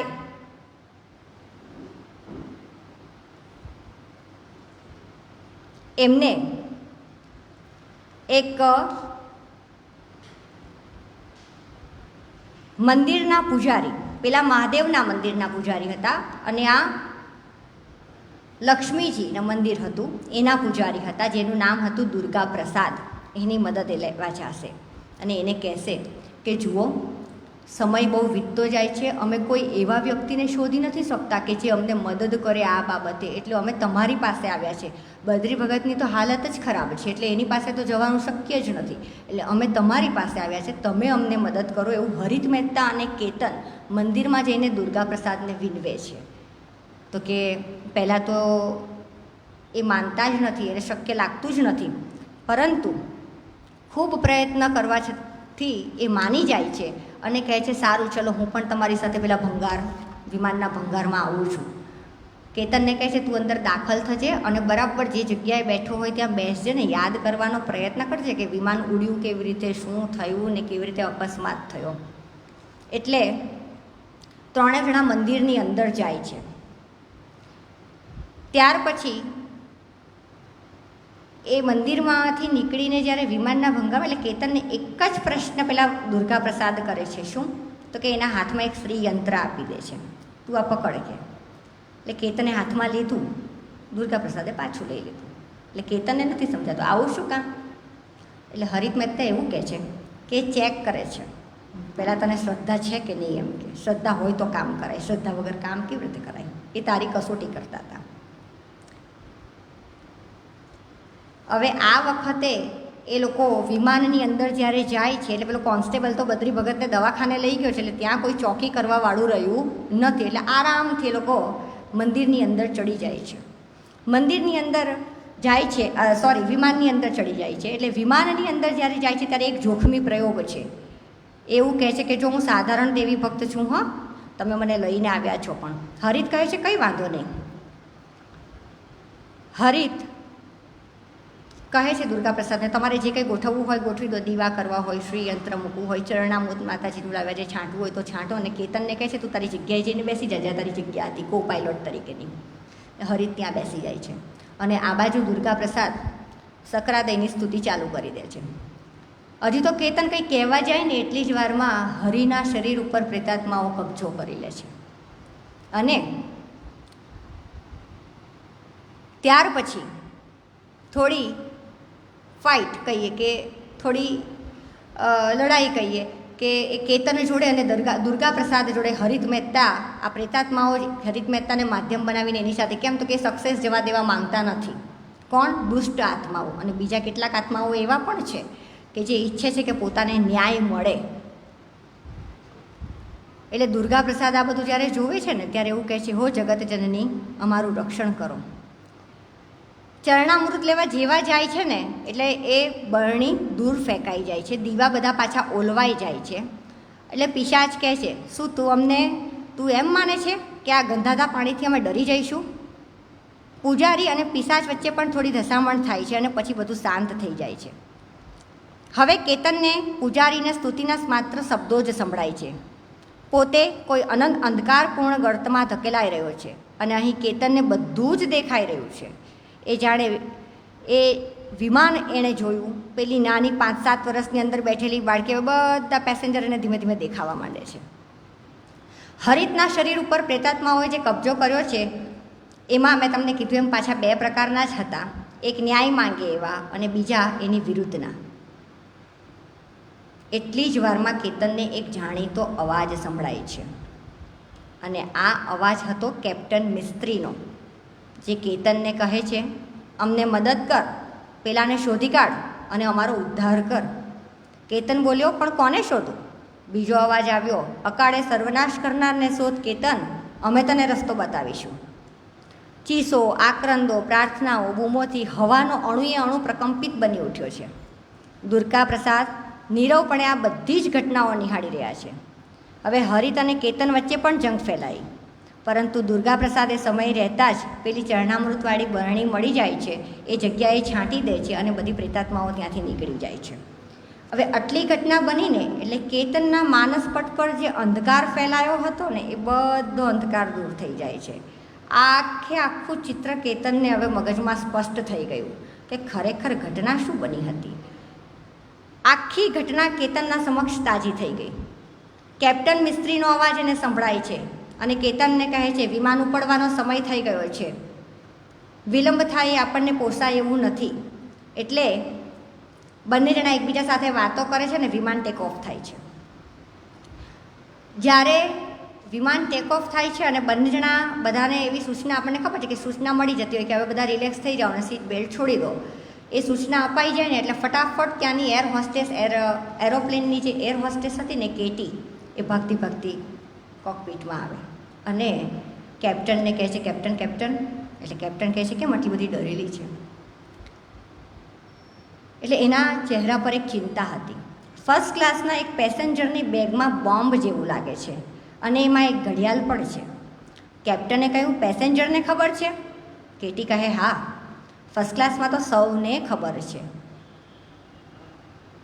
કેપ્ટને હવે કેતન સામે જોયું અને કીધું, જરાક બહાર જઈને જો મામલો શું છે. કેતન અને કેટી જેવા બહાર જાય છે ત્યારે એની બેગમાં બોમ્બ છે. એ પેસેન્જર બીજું કોઈ નહીં, સર રતનજી બરજોરજી પોતે જ હતા અને ડઘાયેલી આંખે બેગને જોઈ રહ્યા છે. બધાની નજર એ સર રતનજી ઉપર છે. બાજુમાં બેઠેલા સેક્રેટરીને તો એવું થાય કે આ વિમાનની બારીમાં જ સમાઈ જાઓ. પાછળ બેઠેલા જાપાનીઓ ચીચી ભવ્ય ભાષામાં એ લોકોની વાત કરી રહ્યા છે. 6 વર્ષની છોકરી એની મમ્મી સાથે ખોળામાં બેઠી છે તો એ પણ એ દ્રશ્યને નિહાળી રહી છે. હવે આગળ વધીએ કે શું કરવું, હજી એટલો વિચાર આવે ને ત્યાં તો બધાની જ આંખોને આંજી નાખતો એક શ્વેત પ્રકાશ એની દ્રષ્ટિ સમક્ષ ચઢાઈ રહ્યો. કાનના પડદા ચીરી નાખતો એક ધડાકો થયો અને એ ધડાકાએ કેતનને ફર્શ પરથી ફંગોળી મૂક્યો અને એને થયું જાણે પોતાનું સમગ્ર દેહ ધમધમી આગની વચ્ચે લપેટાઈ ગયું છે.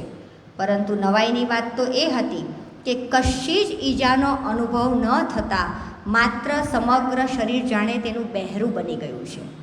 વિમાની પ્રવાસીઓ તો કોઈ આડી પડેલી કોઠીમાંથી દાણા બહાર ફેંકાતા હોય ને એમ બહાર ફેંકાઈ રહ્યા હતા.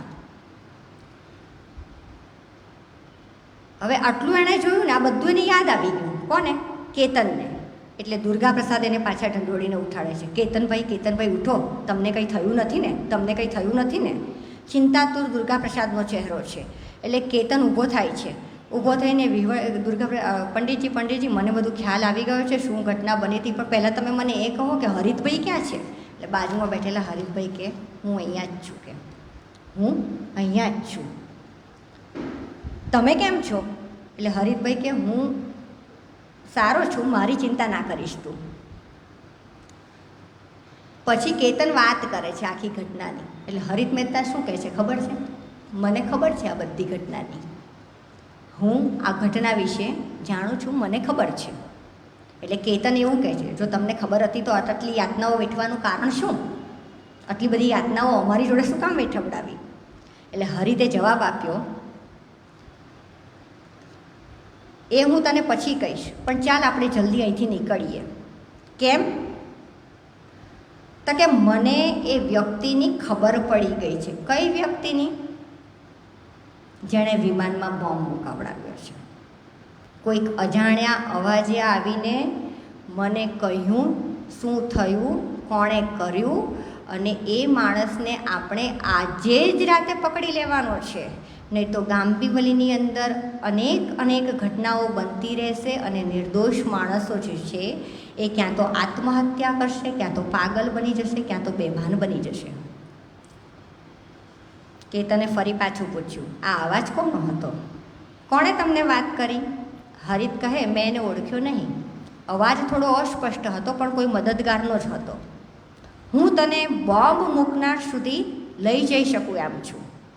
કેવી રીતે? દુર્ગાપ્રસાદે પણ શંકા વ્યક્ત કરી. એટલે કે આ બધું અત્યારે તમે રહેવા દો, પોલીસ સ્ટેશનમાં. તો કે પોલીસ સ્ટેશનમાં તો જવું જ નથી.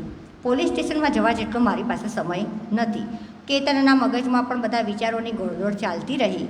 અને આજે બોમ્બ એટલે એક સામાન્ય વાત હતી કે સર રતનજી બરજોડજી જે હતા એ વિમાની કંપનીના માલિક હતા. એટલે સ્વાભાવિક છે કે કોઈ નોકર પોતાની માલિકની બેગનું ચેકિંગ તો કરે જ નહીં. એટલે બોમ્બ સરળતાથી પ્લેનમાં તો પહોંચી જ જવાનો હતો. પણ આ બોમ્બ મૂક્યો કોણે?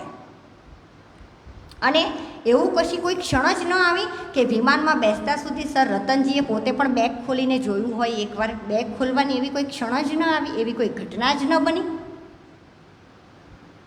કેતનને કેટલાક પ્રશ્નના જવાબ મળી જાય છે પણ કેટલાક પ્રશ્નના જવાબ હજી પણ બાકી છે. હવે આગળ વધીએ.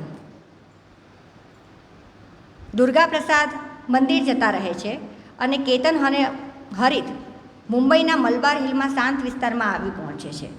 વારંવાર કેતન હરિતને કહે છે જલ્દી કર જલ્દી કર. ત્યાં એક જગ્યાએ આવે છે, ત્યાં ઘણા બધા બંગલાઓ છે, એકાંકી વૃદ્ધ જેવા. હરિતને કહે છે તું આ બંગલામાં જતો રહે, કે તારે જેને શોધવો છે એ આ બંગલામાં છે. એટલે હરિતભાઈને કેતન કહે છે કે તમે શું કરશો? તો કે મારામાં કોઈ શક્તિ નથી, હું અહીંયા જ બેઠો છું અને હું કદાચ બેભાન પણ થઈ જાઉં, પણ હવે જે કામ કરવાનું છે ને એ તારે જ કરવાનું છે, એટલે તું જા. કેતન કહે સારું. મકાન સાવ ખાલી છે, જાણે વર્ષોથી બંધ છે. વીજળી લાઇટ કશું છે નહીં, બધું કનેક્શન કપાઈ ગયું છે. અને બહારથી કોઈ જોવે ને તો કોઈને એવું જ લાગે કે અહીં કોઈ રહેતું જ નથી, વર્ષો વર્ષથી એ મકાન શું છે, બંધ જ છે. કેતન અંદર જાય છે, ઘણું બધું વર્ણન છે મકાનનું, એ આપણે ન જોતા, સમય મર્યાદાને ધ્યાનમાં રાખતા. એટલે બંગલાની અંદર જાય છે, શોધખોળ કરે, આમ રૂમ તેમમાં. ત્યાં એને એક અવાજ સંભળાય છે કબાટમાંથી. એટલે પહેલાં તો શું થાય છે ખબર છે? એ જ્યારે મકાનની અંદર જાય છે ને ત્યારે આમ તેમ નજર કરે ત્યારે એ એક વ્યક્તિને ટેબલ ઉપર માથું રાખીને સૂઈ રહેલો છે એવું જોવે છે, કે સૂઈ રહ્યું છે કોઈ વ્યક્તિ. નજીક જાય છે એટલે અંધારું ખૂબ છે, ચહેરો સ્પષ્ટ દેખાતો નથી, પણ ટોર્ચ કરીને જેવો ચહેરો જોવે છે ને એટલે છકી જાય છે. આ ચહેરો છે એના મિત્રનો, હરિવામન ગોખલેનો, જે મૃત્યુ પામીને ત્યાં પડ્યો છે.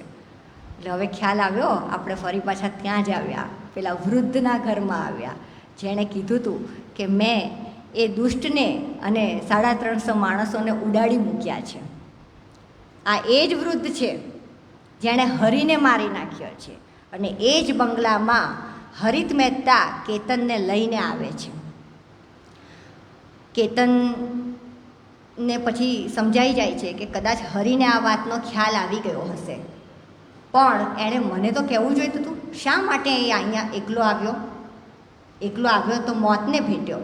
મને કીધું હોત તો હું પણ એની મદદે આવત. એકાએક કેતનના મનમાં એક વિચાર ઝબકી ગયો.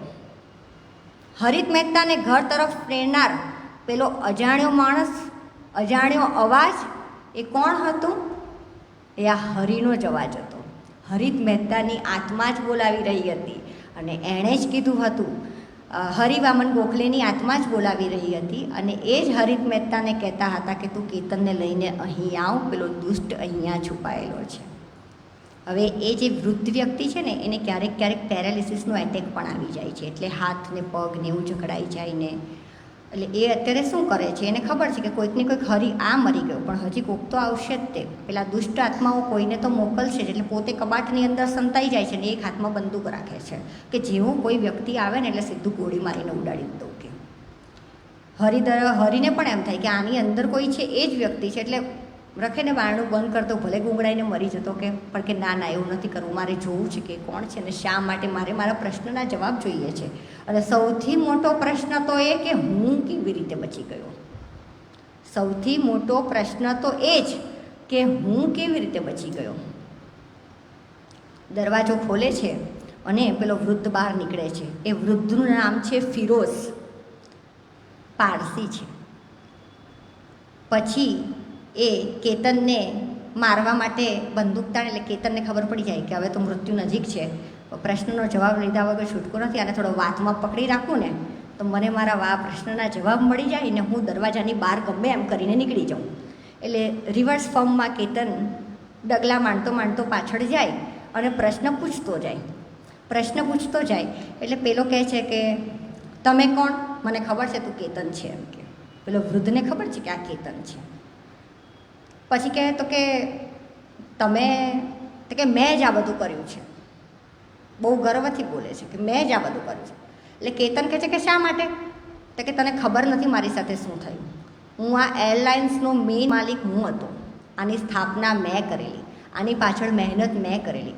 વાયરિંગનો તો હું જબરજસ્ત માઇન્ડ ધરાવતો વ્યક્તિ હતો, પણ પેલા રતનજીએ મારી સાથે દગો કરીને મારી એરલાઇન્સ કંપની પોતાના નામે કરી લીધી અને મને કંપનીમાંથી તગેડી મૂક્યો અને થોડા ઘણા જે શેર બાકી હતા ને એ એને લઈ લેવાતા. એટલે એક દિવસ એને હું મળવા માટે જ્યારે એરપોર્ટ પર જાઉં છું ત્યારે મેં નક્કી કર્યું કે આને તો હું ગમે એમ કરીને ઉડાડી મૂકીશ. તો કેતને એમ કીધું કે એ વાત તો સાચી, પણ બાકીના નિર્દોષ માણસોનું શું? બાકીના 350 માણસે તમારું શું બગાડ્યું હતું? એટલે રતનજી એવું કહે છે કે એ 350માંથી બી ભવિષ્યમાં કોક તો આ રતનજી જેવા બનવાના. કેટલીક સ્ત્રીઓ એવી બનવાની કે જે પોતાના પતિ સાથે દગો કરે. કેમ? તો કે એ આ જે વૃદ્ધ ફિરોઝ હતો એની પત્ની અને પેલા રતનજી વચ્ચે અફેર થઈ જાય છે. એટલે આ બધું વેર વાળવા માટે એ શું કરે છે, રતનજી જેવી બેગ લઈ લીધી, અંદર બોમ્બ મૂક્યો અને એરલાઇન્સ પર પેલા રતનજીને મળવા જાય છે. આ ફિરોઝ મળવા જાય એટલે કે હું તને પેલા એની પાસે ઓફર મૂકે, એટલે કે તું જઈને આવ, પછી હું તારી ઓફરનો સ્વીકાર કરું કે ન કરું વિચારી લઉં ત્યાં સુધી. એટલે શેક હેન્ડ કરવા માટે જેવી બેગ નીચે મૂકે છે ને એટલે બેગ બદલી નાખે, પેલો બેગ લઈને વિમાનમાં જતો રહે અને આ બાજુ આ ફિરોઝ નીકળી જાય છે. આ બધી ઘટના હવે આપણી સમક્ષ ક્લિયર થઈ ગઈ. હવે આવું જ્યારે થાય ને એટલે કેતન દરવાજે આવીને બરાબર ઊભો રહ્યો. હવે એને ખબર છે કંઈથી છટકી જવાશે, પણ હવે શું થાય છે ખબર છે? ઝપાઝપી થાય અને એ ઝપાઝપીમાં ફિરોઝ બંદૂકની ગોળી ચલાવી દે છે, જે કેતનને વાગી જાય છે. કેતનના આંતરડા બહાર નીકળી ગયા, શરીર હળવું થઈ ગયું, ફૂલેલા ફુગ્ગા જેવું. થોડેક ઉપર જઈને કેતન જ્યારે નીચે નજર કરે છે ને, સમજજો, થોડેક ઉપર જઈને કેતનની આત્મા નીચે નજર કરે છે તો કેતનને એનો પાર્થિવ દેહ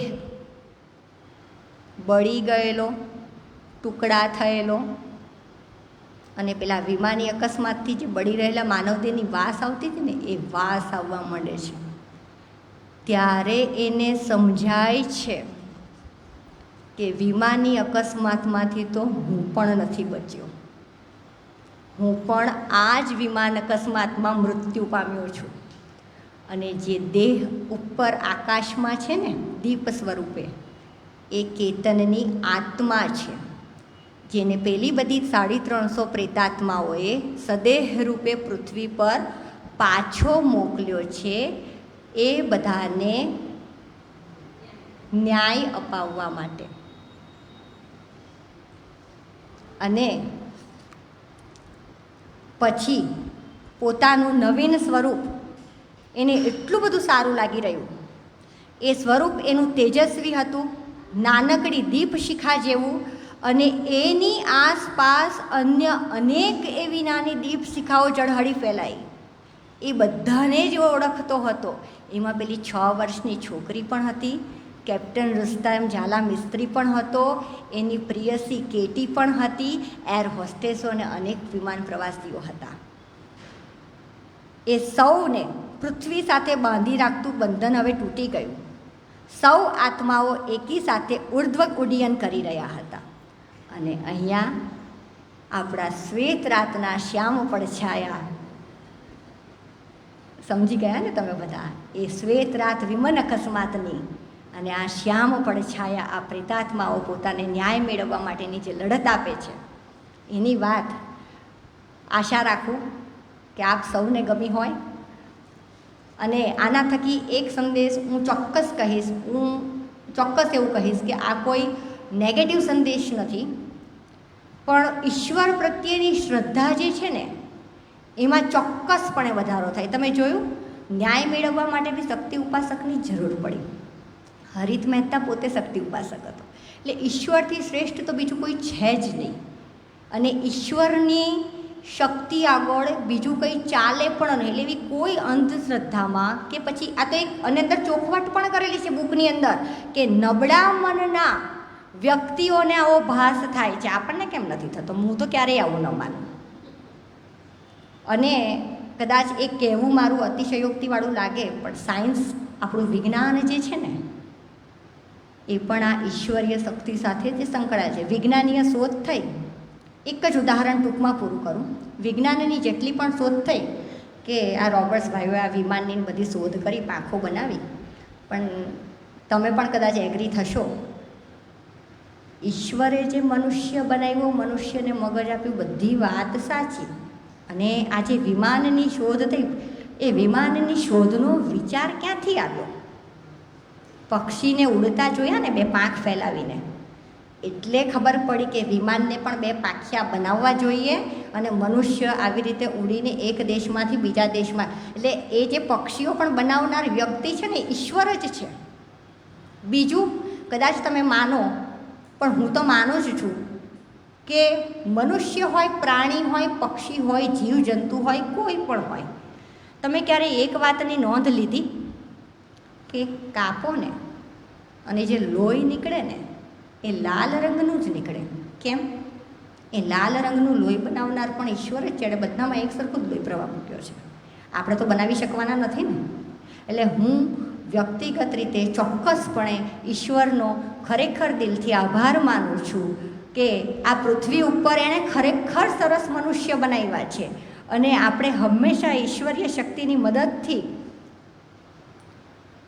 શક્ય હોય એટલા સારા કામો કરવા, નહીં કે કોઈ એટલે સંદેશો માત્ર એટલો જ છે કે અંધશ્રદ્ધામાં રહેવા કરતાં ઈશ્વરને પૂજીને, ઈશ્વરીય શક્તિને આગળ રાખીને આપણે આપણા જીવનના દરેક કાર્ય કરવા જોઈએ. અસ્તુ.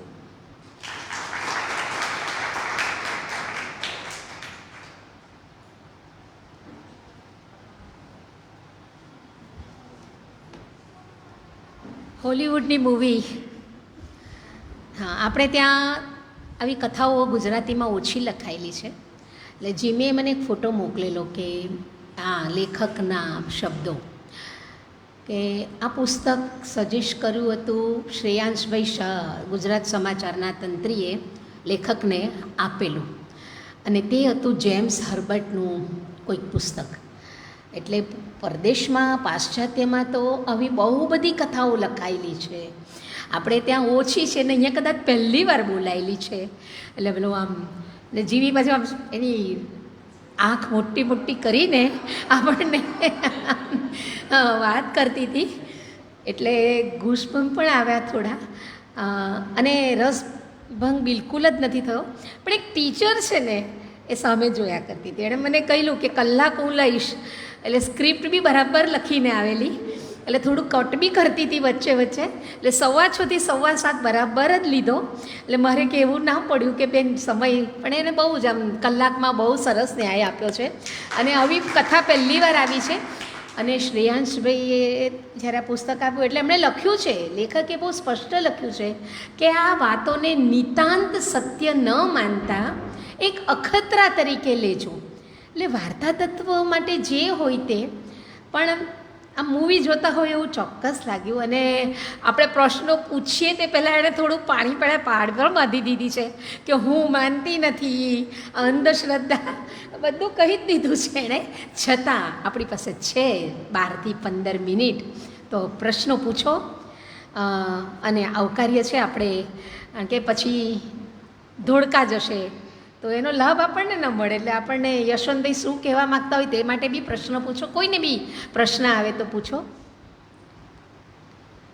ફેમિલી મેમ્બર્સ પણ પૂછી શકે, એમાં કંઈ એવું નથી. એટલે મારે તો એના દીકરાઓને પૂછવું છે કે મમ્મીને પહેલી વાર સાંભળી કે આવી રીતે, હે ને? હા, કારણ કે ગણિત વિજ્ઞાન ભણાવતી હશે ઘરે. અને તો ભાઈઓ, પ્રશ્ન હોય તો પૂછો, પૂરક કંઈક તમારે માહિતી આપવી હોય તો પૂછો. એટલે હું પોતે વો કોનથી ને એવા બધા આપણે મૂવી જોતા હતા જૂના, એટલે હોરર, સસ્પેન્સ આ બધામાં થોડો ફેર હોય, પણ આત્માઓ ને પ્રેત ને એ બધી વાતોના મૂવીઝ ઘણા બન્યા છે. આના પરથી પણ કદાચ, એટલે જેમ્સ હર્બર્ટના પરથી તો ઘણા બધા બન્યા છે, ઘણા બધા. કારણ કે હોલિવૂડમાં તો એવું બધું બહુ જ આવ્યા કરે આપણને. એટલે પ્રશ્નો હોય તો આવકાર્ય છે, પૂરક ચર્ચા હોય. નહીં તો જીમી, તારે કંઈ કહેવાનું બાકી રહી ગયું?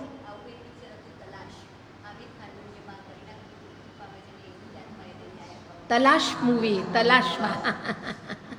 તલાશમાં આપને કંઈ પ્રશ્ન હોય, તારું કંઈ કહેવાનું બાકી રહી ગયું હોય તો આપણે છે, નહીં તો પછી વાંધો નહીં. પણ પૂરક ચર્ચાને પ્રશ્નો હોય તો ગમશે ભાઈ. હા, હર્ષાબેન.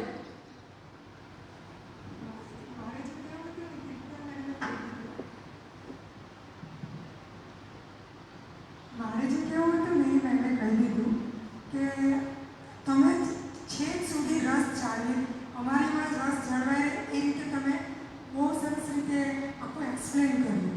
અને તમારા હાવભાવ, એક્સપ્રેશન, તમે જે આંખો કરતા હતા ને એ ગમતું હતું.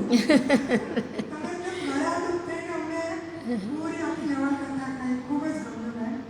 અને બસ મારે જ કહેવું છે. એટલે 1 કલાકમાં, એટલે એમાં છે ને કદાચ વર્ણન હશે કે જે વધારે તમને કદાચ ઉત્તેજના આપતું હશે. આ બધાનું વર્ણન બહુ મહત્ત્વનું હોય છે. એટલે પુસ્તકના પાછલા પાના પર એવું લખ્યું છે, મધરાતે ન વાંચતા. એટલે અત્યારે સાંભળતા એવું ન લાગે કે મધરાતે ન વાંચવાનું, પણ અંદર વર્ણન એવું હશે ને એનો સમય અત્યારે ઓછો પડે, બરાબર છે.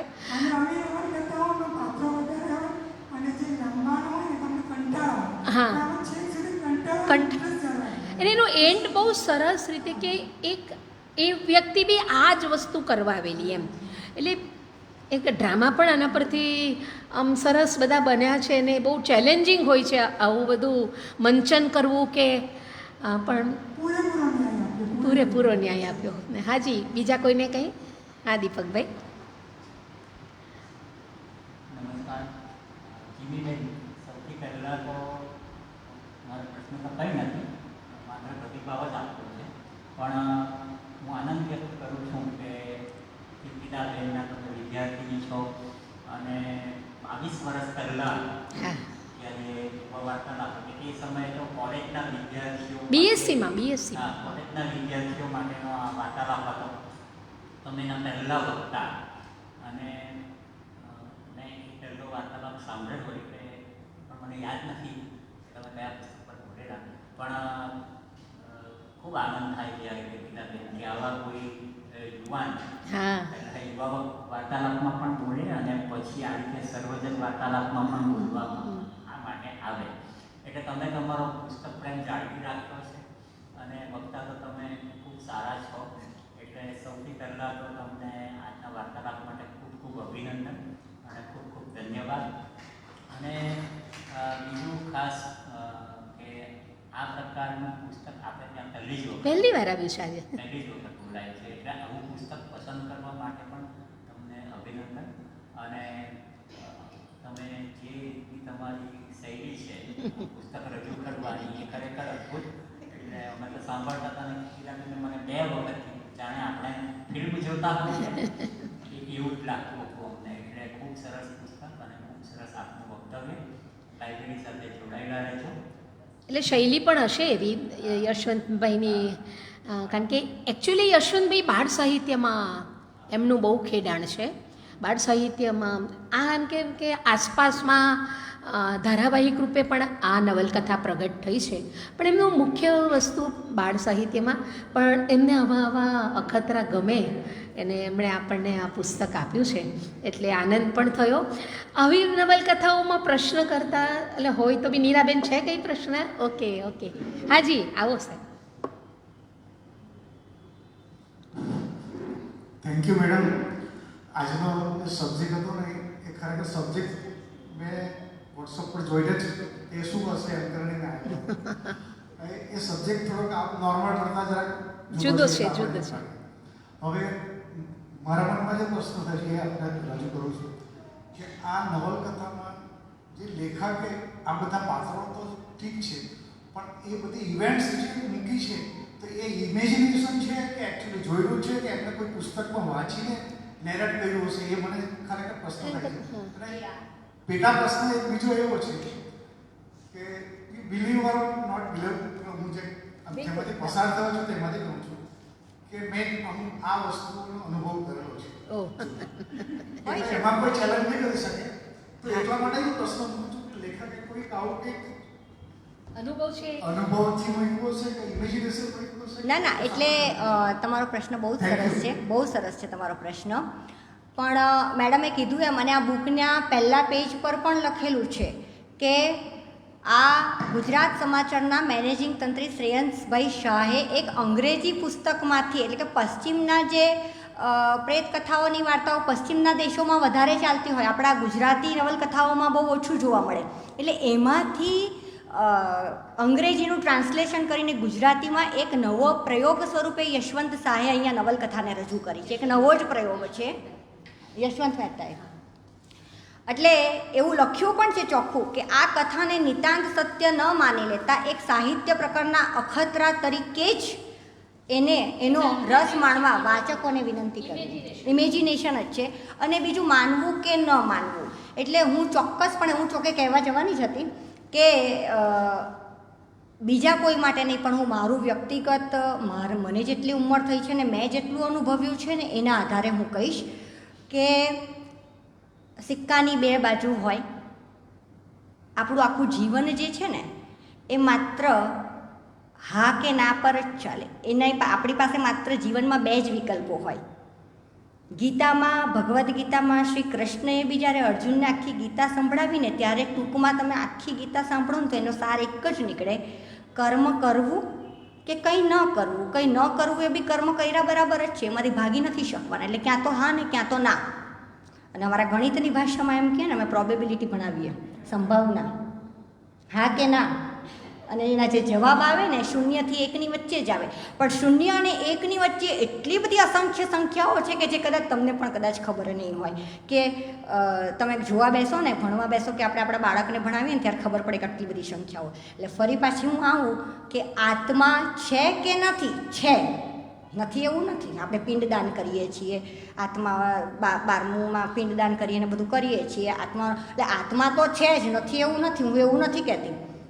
પણ એટલું ચોક્કસ કહીશ કે ઈશ્વરીય શક્તિ એટલે પોઝિટિવિટી, પોઝિટિવ ઉર્જા જે છે ને એ આપણી આસપાસ એટલી બધી ફેલાયેલી છે કે આવી બધી આત્માઓ આપણને નજરે ચડતી જ નથી, ક્યાંક ને ક્યાંક દબાઈ જાય છે. એટલે આપણે હંમેશા આપણા જીવનની અંદર પણ પોઝિટિવ ઉર્જા રાખીને જ, એટલે નથી કહેતા પોઝિટિવ વાતો કરવાની, ખોટી વાતો નહીં કરે.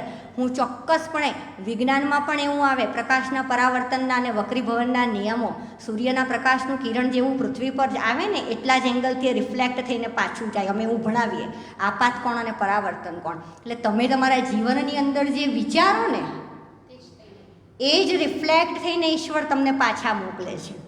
અને એટલે જ તમારા જીવનની અંદર જે ઘટનાઓ બને છે ને એના માટે આપણે કોઈને જવાબદાર ન માનતા આપણે આપણી જાતને જ જવાબદાર ગણવા જોઈએ. હું એવું નથી કહેતી. હા, આજે એવો વર્ગ પણ ઘણો છે જે અંધશ્રદ્ધામાં જીવે છે, દોરા ધાગા કરે છે, ડૉક્ટર પાસે જતા નથી. મેં આવા ઘણા લોકોને જોયા છે. ભૂત ને પ્રેતાત્મા ને ફલાણા ને ઢીકણા. હું એવું નથી કહેતી પ્રેતાત્માઓ છે, આત્માઓ છે, પણ ક્યારેય આત્માઓ કોઈને નુકસાન, આપણે જોયું પુસ્તકમાં બી આત્માઓએ કોઈને નુકસાન નથી પહોંચાડ્યું.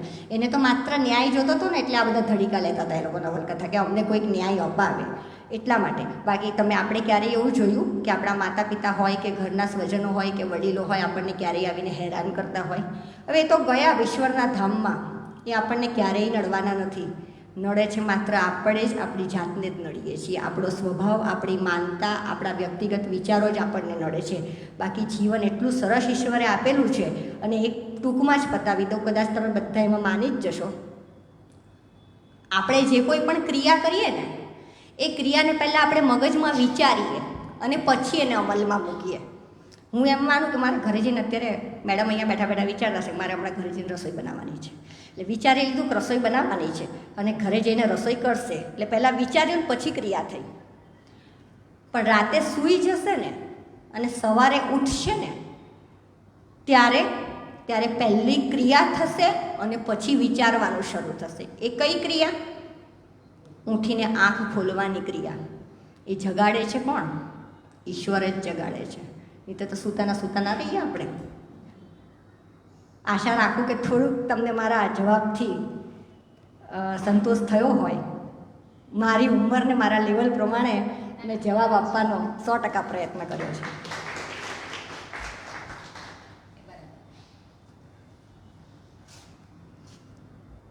આનંદ થયો છે કે આગળ વધો છો આટલું સરસ, એટલે શુભેચ્છા પણ આપીએ. અને આપણા બધા વતી અમે એની સાથે જોડાયેલા એ સૌ વતી જીમિત અને આગળ વધવા માટે ખૂબ ખૂબ શુભેચ્છા. આવતા રહેજો. અને આવતો શનિવારે 5મો શનિવાર છે, એટલે તે દિવસે યુવા વાર્તાલાપ નથી, પણ ત્યાર પછી જૂન મહિનાના પહેલા શનિવારે યુવા વાર્તાલાપમાં ડૉક્ટર વૈભવ મહેતા એગ્રીકલ્ચરના છે, સુરતના, સંશોધન કરે છે, એટલે વિજ્ઞાનના જ માણસ છે. અને ડૉક્ટર નિમિત ઓઝાનું સટોરી પુસ્તક નવલકથા છે એ લઈને આવશે. હવે રવિવાર એટલે આપણો સહવાચનનો દિવસ, પણ થોડી ઉનાળામાં ચોમાસાનો જે અનુભવ થઈ રહ્યો છે અને થોડી પરિસ્થિતિ, તેથી કાર્યક્રમ બંધ નથી, પણ વાજપેયી ગાર્ડનની જગ્યાએ 8:30 થી 10:30 લાઇબ્રેરીના પ્રથમ માળ પર આપણે આ સહવાચનની પ્રવૃત્તિ ચાલુ રાખીશું કાલે. એટલે આપણને પોસ્ટ તો મળશે જ, પણ આપ જો હાજર છો અને જેઓ નિયમિત આવે છે એમને પણ કહીએ તો કાલે સવારે ચોક્કસ મળીશું અને ડૉક્ટર વૈભવભાઈને સાંભળવા પણ આવીશું. વેકેશન વાંચન ઉત્સવ ખૂબ ખૂબ ખૂબ સરસ રીતે ચાલી રહ્યો છે. 5 વાગે જ બાળકો અહીંયા જેમ તેમ જાય છે, પ્રીતિબેન ને બધાની સાથે. એટલે બહુ સરસ વાઇબ્રેશનવાળા હોલમાંથી આપણે આજે છૂટા પડીએ છીએ અને પાછા મળીશું જ. આપ સૌને શુભરાત્રિ. 7:30 ટકોરે આજે આપણે કાર્યક્રમ પૂરો કરી રહ્યા છે, એનો પણ આનંદ છે. Thank you Jimmy. પાછા આવજો. ઓકે.